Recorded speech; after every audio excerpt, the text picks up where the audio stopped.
So in our Django project, or Django, instead of returning a HTML with a bunch of objects that displays, this is what we want to return when we visit our Django URL. So this will take place of the HTML templates. So we're literally, instead of passing a Python object, we're going to be passing in a Python object, but converting that to JSON. And this is what we'll be returning.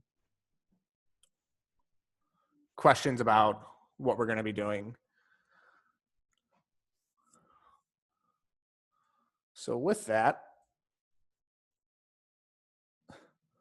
so today what we're going to do is create a Django, our Django backend, and utilizing that as an API.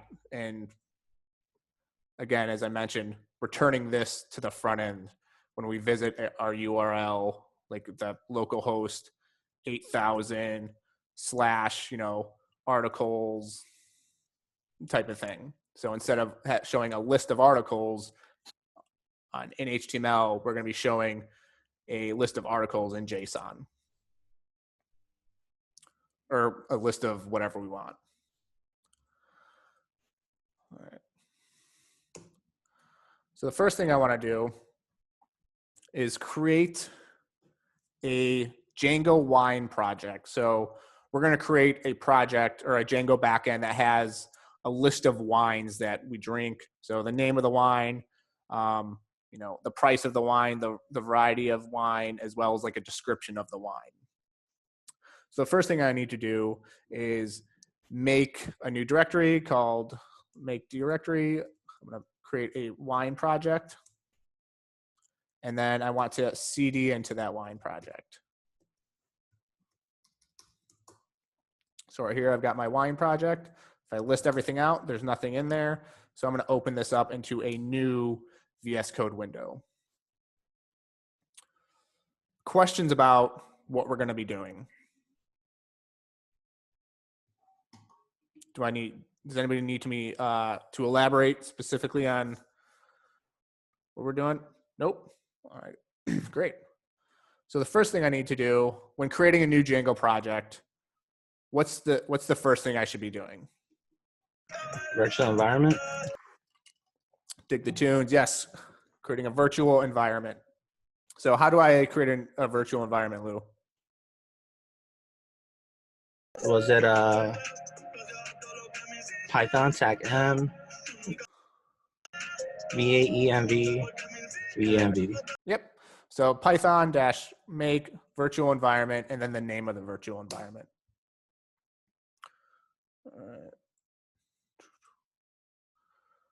All right. Izad, how do I get into my virtual environment?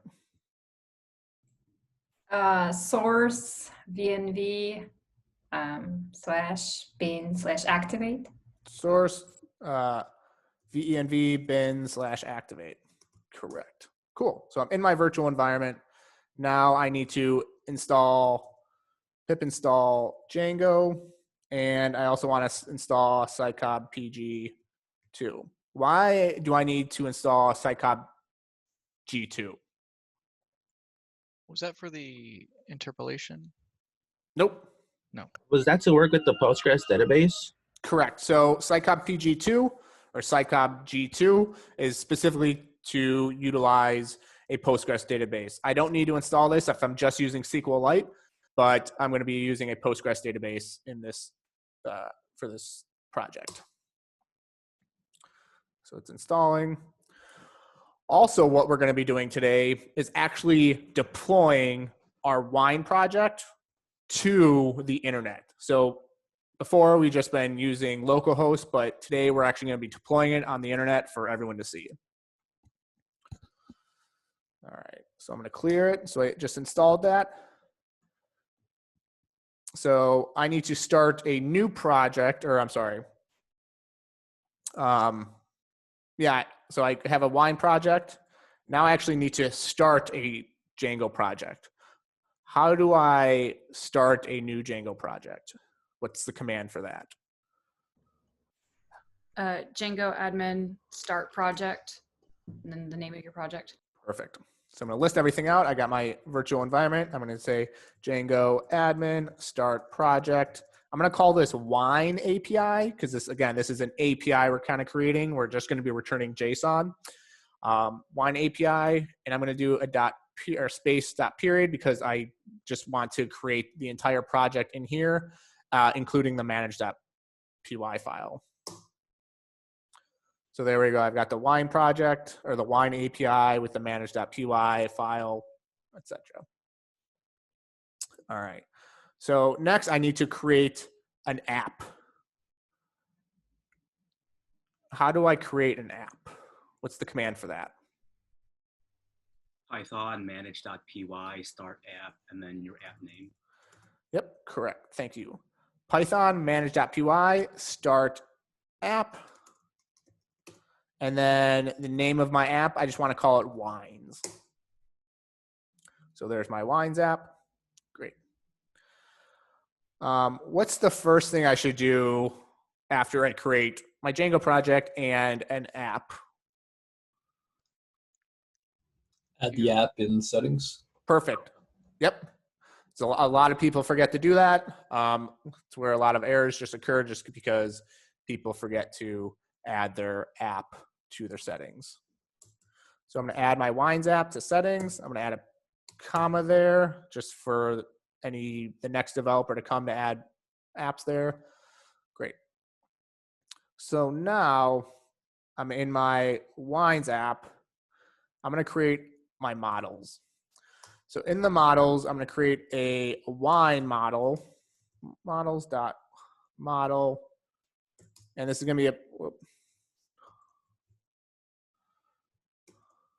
all right, and this is going to be a pretty basic model. It's going to have a wine name, models.char field. It's got a max length of, let's say, 255. Next, the price is going to be models dot. It's going to be another char field for simplicity purposes. Max length, let's do 10. Last, we're going to have a varietal.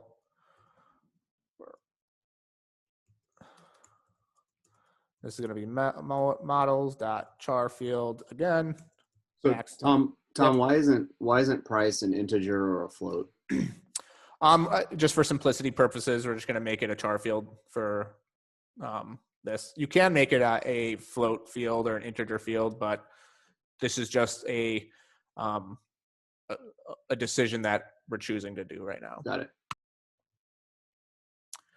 And then last, we're going to do a description. Description, models, and the description is going to be a text field because it can be longer. And then def init, I'm just going to have an init method that just says, returns the wine name. Questions about how I created this model? Pretty standard model. All right. I have a question, Tom. Do you want it to be under init or do you want it to be under string? Oh, you are 100% correct. String. Thank you. What did I just do? Zoom that in. Whoa. Okay, cool. So we created our model. Next, let's actually create our database or connect a database. So I'm going to create a database just called wine API. Or I'm going to create, wine API. All right, this one already existed. So I'm going to drop the database, wine API. Cool. I'm going to clear it, and then I want to create that database again. All right. So I created that database, wine API. It's a Postgres database. Now I'm going to want to, how do I connect this wine API database to this Django app?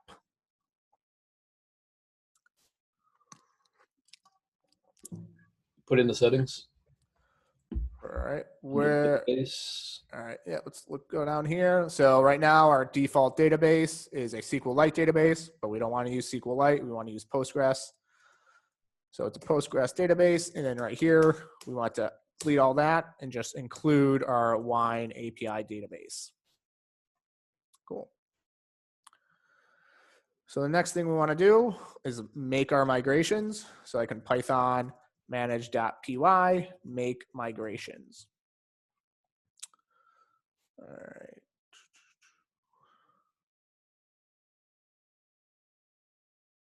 Michael Grandori, what does make migrations do? It's gonna look at your models and see what kind of models you created, and it's gonna like create that temporary file that has all of them like staged, ready to migrate. Okay, so it's going to create a file that stages the models before we actually create them. So I can do Python manage.py, make migrations. I can even call the individual app that I want to make the migrations for. So I can say like wines. So cool, migrations for wines, created this file, init.py. So it created this initial.py file or script. So the next thing I want to do is actually execute this script so I can apply all our models to our Postgres database. So Python manage.py, migrate. And if I only want to apply the models in the wines app, I can just say wines. And so it applied all the migrations in the wine app. So it ran this file, the initial.py file, so it executed that.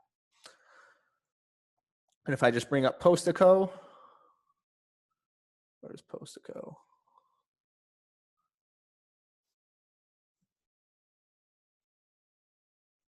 Oh, there it is. So here are all my database. If I look at this wine API, I can see my wines table here. Wine name, price, varietal, and description. So notice that it pretty much only has these two models. If I wanted to apply all the models in the Django app, how do I do that? Just say manage.py migrate without an argument. All right, Python manage.py migrate. So again, Django already has built-in models. And if we just run Python manage.py migrate, it will migrate all the models that are built into Django. So let's run that. So these are all the models or tables that Django has built in.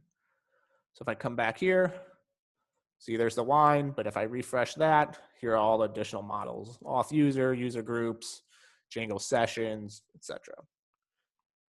So when you did make migrations, those already had those stages? Okay. Correct. So those make migrations for all these different tables already existed when I created the Django app. All right. So let's go through the process of how to create, a full stack Django app. What's the first thing I usually do after I create my models and add the settings and all that?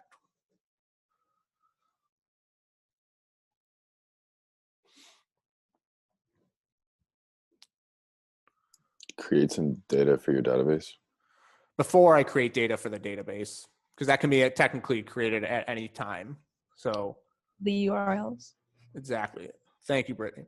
So I'm going to create my URLs in the Django project.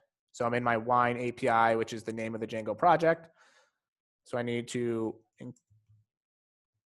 add this include there. So I can say path. I'm going to do wines, and then include the URLs. Is it the wines.urls file? So next I go into the wines, the app, and I can add a urls.py file. I'm just going to copy this stuff over like so. And I'm going to add a bunch of URLs to here. So I include path. I don't think I need to include there, but I'll also want to include the views here. So from that, import all the views. So my first path, I want to include the views dot, the wine list, and then the name, which is named route, wine list. And then I can go to new. So if I wanted to create a new wine, I can say new wine. Whoop. So I'm going to have to create view methods of all this new. Whoop. What's that? New wine. Okay. Now, if I wanted to view an individual wine, I can do the int wine ID. And then instead of new wine, I can say wine detail, because we want to view an individual wine. So I'm going to create a wine detail view method. Now, if I want to edit a wine, I can go to the wine detail page /edit. And then at views, edit wine, name equals wine edit. What's the last thing we want to do? We're able to create a new wine. So here we're able to view all of our wines, so a list of wines. Here's where we'll probably be able to create a new wine. Here we'll be able to see an individual wine page. If we visit here, we can edit the wine. What's the last? Delete is CRUD. Delete. So create, read. So I guess these two are read. Then update is edit. And then last is delete. So we completed the CRUD. Edit line.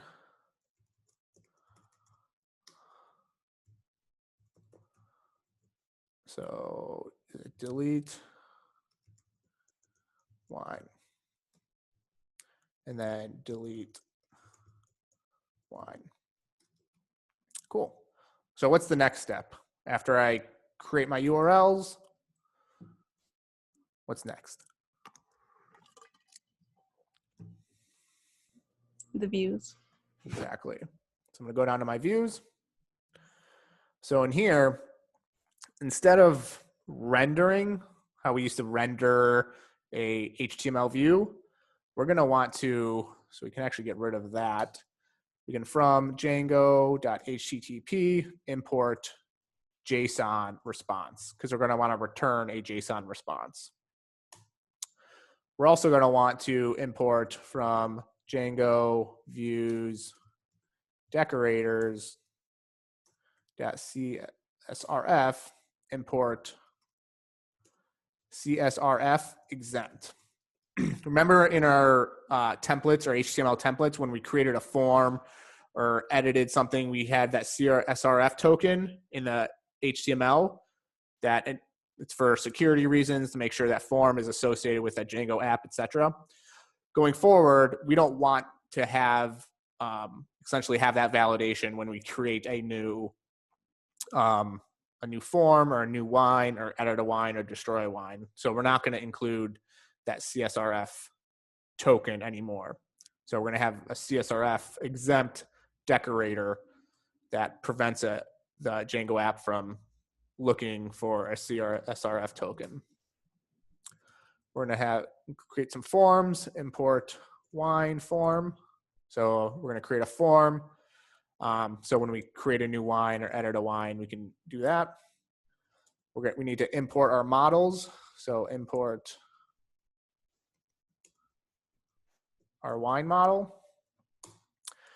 And next, so before we would just pass in a Python object when we return, when we render, we just pass in a Python object, but we can't just pass a Python object to to our React front end. We have to pass it using JSON.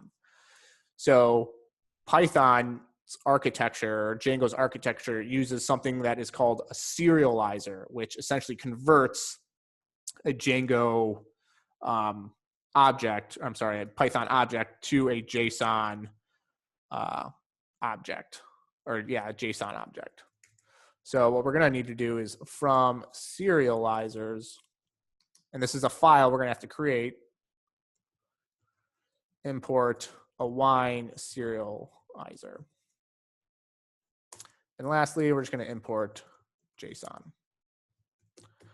So the first view, so I'm going to bring that over here. I'm going to split the screen, bring over. So we're going to need a wine list. Takes in the request. And then the wine list, what should the wine list get from the back end?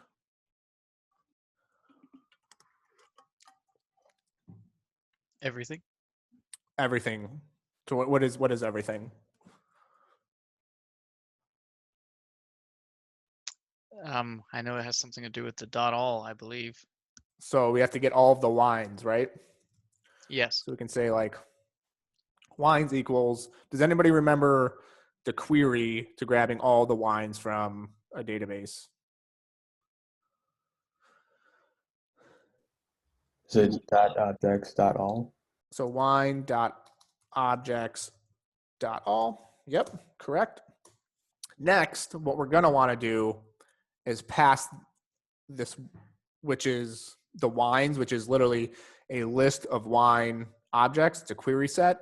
We're going to want to pass that into our wine serializer and then return just essentially an array of wine Python objects, and then pass that into our JSON response. So what we're going to want to do is say we're going to want to serialized wines equals wine serializer.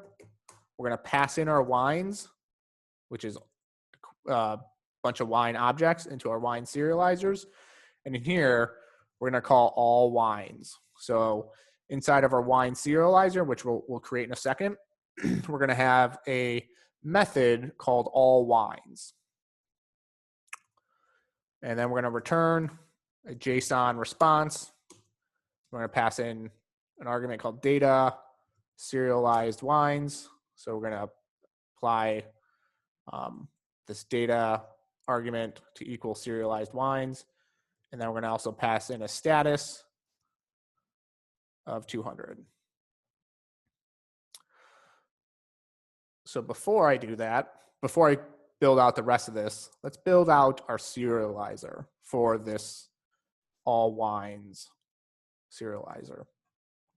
So inside my wines app, I need to create a serializers.py file.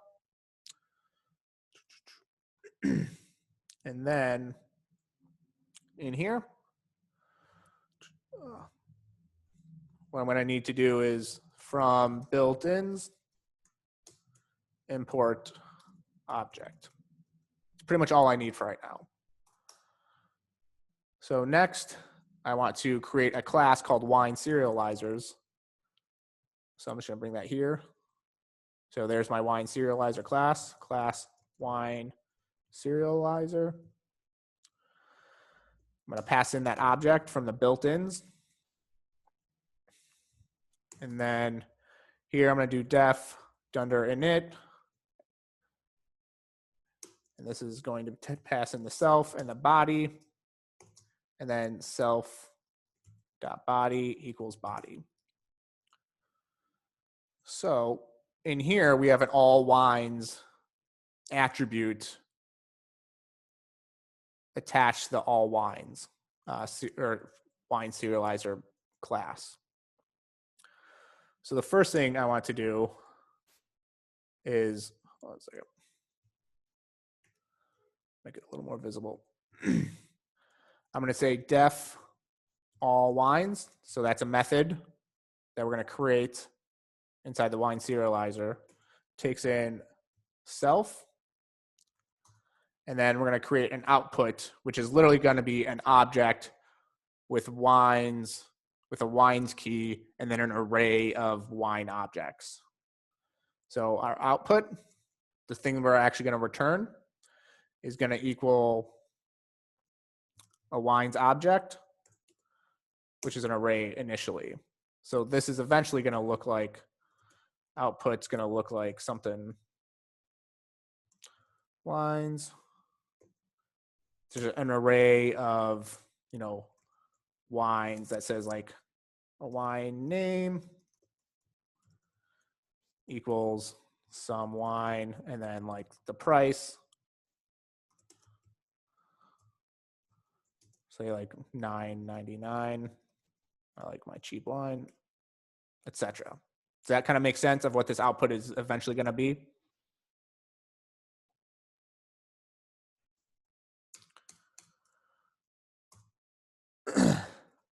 So for right now, I'm passing these wines into this wine serializer. So inside my views, this returns an array of wine objects.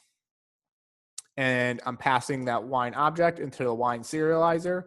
So I come over here, I'm passing that object, the wines object, into this wine. So it's being passed in as the body. So the self.body essentially is going to be equal to a bunch of wine objects. Question so far is what I'm doing with the wines object. So for the all wines, when I call all wines, I can say for the individual wine in the self.body, which is again what this is right here, which is what I'm returning, which is all the wines in the database. Wine detail equals wine name.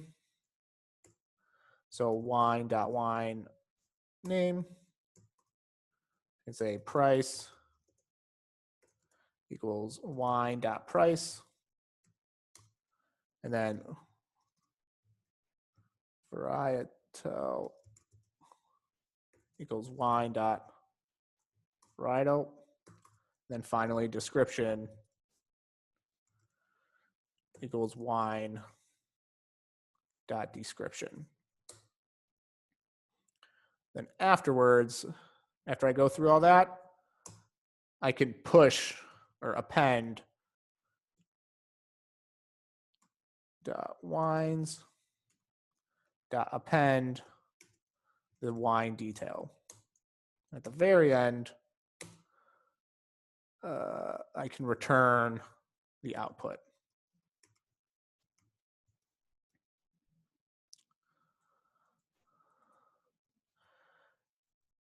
And before, I'm going to add a property decorator, which allows me to call the all wines method as an attribute. So notice here, I'm calling the all wines method, but I'm not actively invoking it. And that is because I'm adding this property, which makes this all wines method act as an attribute. You don't need this. You know, if you deleted that and ran that, it should still work. But hey, Tom, I have a quick question. Yep. On line 6, what's being passed in there? So inside my views, I'm grabbing all the wines from the database by doing wine.objects.all, and I'm passing that into the wine serializer. So I'm passing that entire list of objects into the wine serializer. So it comes over here. It's initialized with this body. And so I'm passing the wines as the body into here and assigning wines to the self.body. Is body a keyword you always want to use there, or just something you named it? No, it's just something I named it. Okay. I guess, how's it know to get passed there, though? You know what I mean? Like, where's it? So it's coming into object and wine serializer? No, it's coming into, so this object is just being inherited. Okay. So remember, when we initialize a new class or new Python object, whatever we pass into the arguments gets passed into the dunder init method initially. So it's initialized with whatever. Oh, right. Okay. Got it. No, it's a good question. What other questions do you have so far? Hey Tom, just to build on this question, seems like we never used this self.body anywhere else. What's the reason why we could call it wines and it would still work. It's just what I decided to call it because it's like the body of whatever I'm passing it in, but it could be the same thing. Oh yeah, okay, you used over there. Yeah, I didn't see it. Yeah, thank you. So wines, it's a list of objects, right? This part? Yes. Yeah, it's a query set, and yeah, it's a list of wine objects. Like for example, if you have 10 wines, there's 10 objects inside the list, right? Okay. Correct. And when we are using wine serializer, it will take each object and create this method. Or, I mean, it will use this method, right, for each object. Okay. Yep, it'll go into all wines right here. It's going to call this. We have an output, which is literally just an object with one keyword, which is wine, or one key, which is wines, which is set to an empty array. And then right here, I'm looping through each of the wines in my database, which is a wine object. And I'm just creating a single wine, so a wine detail, which is to another object, which has all the details for that individual wine right here. And then I'm appending that wine detail object to this array, this wines array.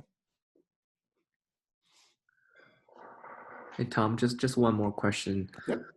This line 11 on views.py wine sterilizer, to my understanding, all it's doing is grab each of the objects from the JSON and put them in an array and return. So is there like an easier way we can do that? Because it seems like on line 10, it's a JSON object. If all we want to, oh, go ahead. I'm sorry. Yeah, if all we want to do is make that into an array, is it really necessary to write that line, the wine sterilizer function? So this is, in fact, I believe it's a query set. So it doesn't actually act as like a standard Python object. So we have to convert that to a Python object. And then that's where we're serializing it to turning it into an actual like dictionary. I see. Okay, that makes a lot more sense. Thank you. Wait, so Tom, if you just right there, like to follow on with what Yang's saying, if right there you went and you tried to iterate through that and like put it into an array, you couldn't just do that inside of that views function? Or is this like, is there a reason we use the serializer beyond just to like separate those processes? Like, cause it looks a lot cleaner that way. Yeah, but could we not just do it right? Like after line 11, like do that same thing and then. Yeah, you technically can. But again, just from like the Django architecture, serializers is in fact like the way to separate things out. And we can also get into Django REST framework, which is a wholly another module that kind of makes this kind of easier and a lot less code. But we're just creating our serializers from scratch. But yeah, you can technically do all that in here as well. Right. Okay. I was just curious if there was some like magic behind that serializer thing that like it's doing something else that I don't understand. But if I like, I would definitely use it. I see why they use it. I just was. Yeah. I don't think it's actively doing anything outside. Like, there's nothing special about what's going on right here. But we just like to keep our code separate, keep our code slim and separation of concerns type of thing. All right. So that's our wine list. Let's go ahead and create the rest of our URLs. So I'm going to click that right there. So we can create, let's first create the wine detail. So I'm just going to copy over some code. So here's our wine detail. That corresponds to this URL. So it passes in the wine ID. We do wine.objects.get get the wine by the wine ID. And then now we want to serialize the individual wine. So in our wine serializer, we pass in this wine query set object, and we're going to call a method called wine detail. So in our serializers, we're going to create another method. So we're going to do @property. This is a decorator that just allows us to call this method as a attribute instead of invoking it. So usually, mentioned before, usually when we call wine detail a method, we have to invoke it, but this property attribute or decorator allows us to call these methods like attributes. So we can say def wine detail, pass in the self, and then we just can return an individual wine. So I'm just going to copy this code right here. Just going to format the document. So instead of wine, because we're not looping through anything, we can call self.body.wine name. So we can self.body wine name. Let's see if I can do this.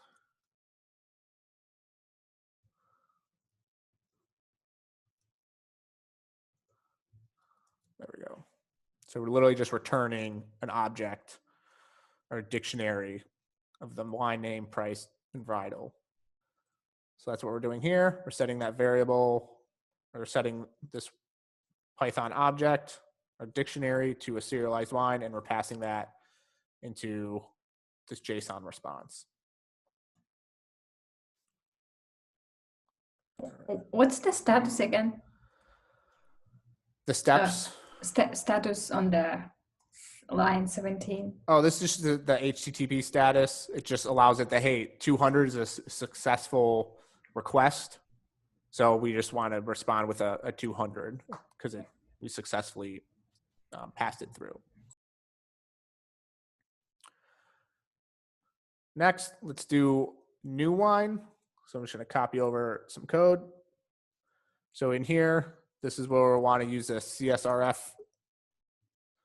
exempt decorator and create a new wine. So this new wine, if the request.method is a post request, remember we're creating a new wine. So if it's a post request, we're going to extract this data from the request by calling the JSON.load. This essentially converts it, grabs the data from the request, turns it to JSON format. And now we pass that data into a wine form, which we haven't created yet. And then once we determine whether the form is valid, we can save the form, and then we can serialize the wine that we just created by passing that wine into here, into the wine serializer, and then we're just going to return the serialized wine again. Hey, Tom, can you go over the CRSF exempt? Like, what would happen if we didn't do that? I guess that would probably be the best way for me to understand what's going on here. It would throw an error saying like your CSRF token isn't, it doesn't have a token attached to the form. And we don't need a token in this case because why? Because we're going to be using React to be passing the data through using JSON. Okay, and so is there another security measure in place between React and Django that stands in the place of that CSRF token? Like, is there something in React that, you know, is going to do the same thing that the CSRF token does for us here? I don't think there's explicit a one-to-one replacement, but you can just have like front-end validation to make sure that everything in the form is correct and all of that. Okay. Yeah. So right here we have this wine form, which we have yet to create. So let's go ahead and create a form. So we can say forms.py. And then in our forms, we can create from Django import forms. And then from models, import the wine model. And we can create a model form in Django, which is a form that's associated with a model in our database. So we can say class wine form, because that's the name of this form we're creating. And we want to inherit from the model form in Django. And this is pretty easy. We just do meta. And the model that we want to use is the wine model. And the fields we want to include in the form fields is an array of, say, wine name, price, varietal, and description.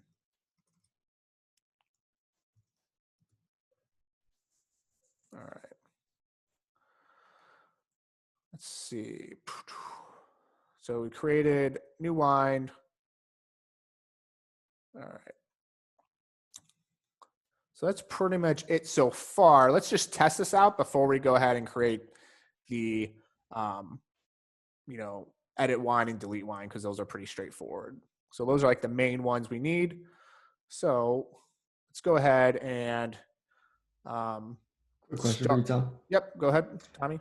I might have missed this when James asked it, but the CSRF exempt, why are we doing that? It's because when we create a new wine, we're not actually creating a form. We're not historically, when we'd be creating a Django template or HTML template, we'd include that CSRF token in the form in the HTML, which would pass a token attached to the form, send it to the back end, and it's essentially a security measure to hey, this form in HTML is attached or is it's of this website, so we know nobody can do like cross-site injection and make fake HTML pages. Correct. To put in data for something to intercept. But why would we want to exempt it?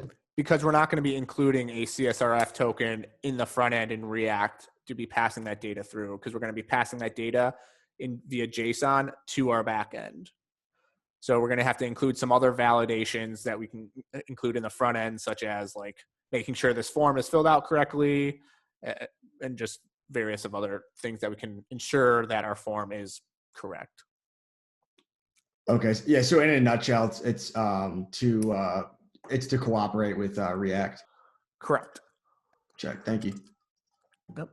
So now I'm actually going to do Python. I'm going to start the server and I'm going to execute, go to some of these URLs and see what happens.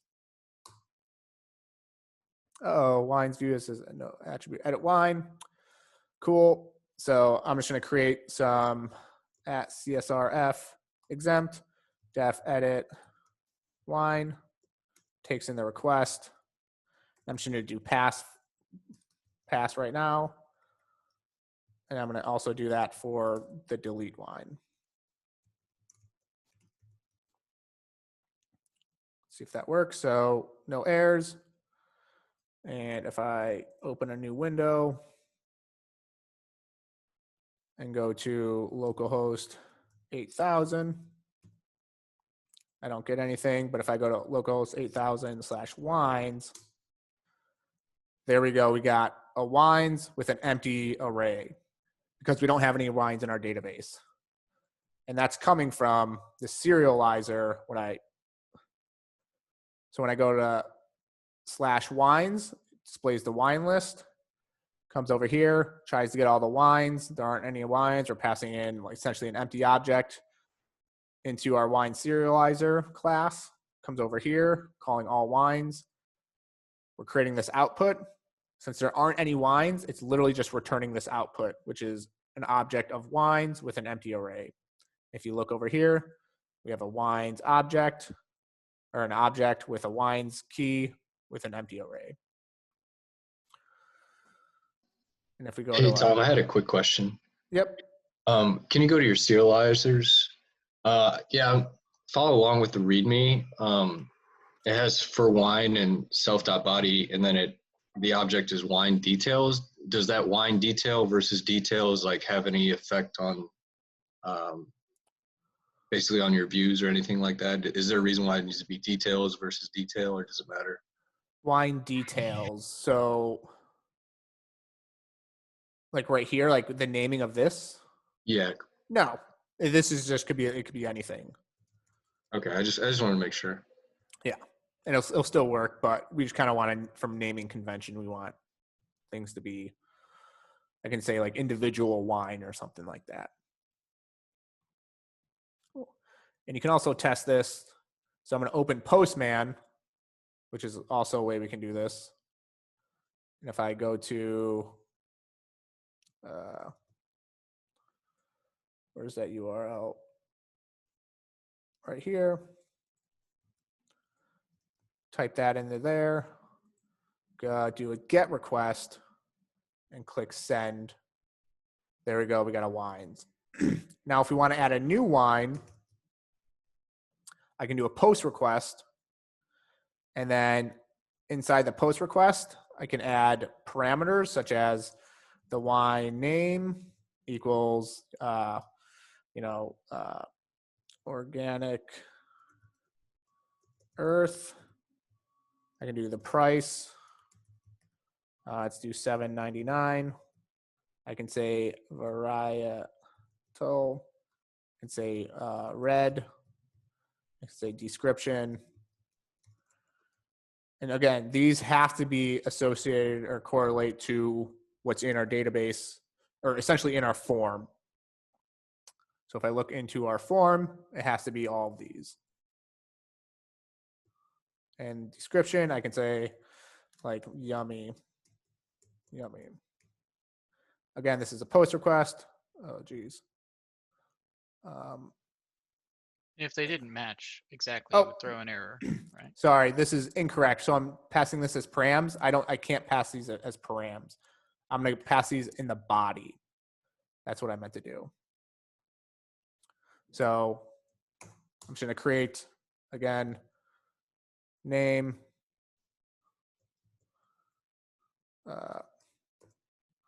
wine name, organic earth, price,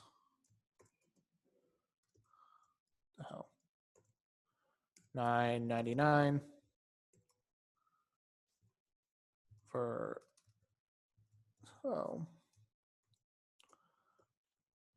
red. I'm doing this to test to make sure my description is yummy. Let's see if this works. So I'm going to wine/new post request. So it comes over here, new wine. If the method is a post request, I'm going to extract the data using this JSON.load. I want to pass that data into the wine form. It's going to come into here, making sure all this stuff is included.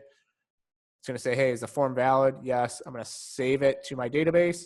And then I'm going to pass the wine into this wine serializer. And then I'm going to return the wine back to the user. Hopefully it works. Don't know if it's going to work yet. Cool. So look at, we got a response back like so. What does the commit equals true do? Commit, I think that just means it automatically saves it to the database. So you can commit to false and it won't actually save it to the database. So you can add additional attributes to the wine and then you can save it. But yeah. So if I come up here, if I just go to wines now to grab all the wines, again, I want to make this a GET request. I can send that. There we go. Our response is an object with the wines key with an array of objects of all the wines.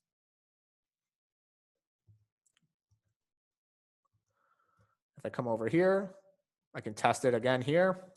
Click refresh, and there we go. We've got our wine. let's go ahead and take a, yeah, we're almost there. So let's go ahead and take a 10-minute break or 9-minute break. Be back at 11:20 and we'll keep going.